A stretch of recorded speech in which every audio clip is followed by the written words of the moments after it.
What's up guys, check out this electric spin scrubber. So it comes in 2 pieces, very easy to assemble. You just put this in right here like that, snaps into place. You can extend it to make it longer or collapse it to make it shorter. Very easy to use. You can kind of lock it into place with this and then unlock it by clicking it again. The power button is right here. You just click power and it turns on. Has 2 modes, super fast and then a little bit slower. So there's a slower, then it's a fast one, and then to turn it off you just hit it again. The charging port is right here. It does come with a cord to charge it. And then it does come with 3 different attachments.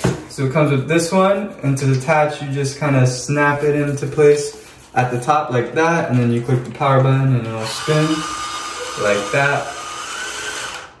It also comes with this attachment and this attachment to get the corners. So we're gonna go ahead and use this in our shower right now. If you go ahead and take a look. And all you do is turn it on. I'm gonna extend it. And we can go ahead and scrub it nice and good, get our shower nice and clean. So go ahead, check it out.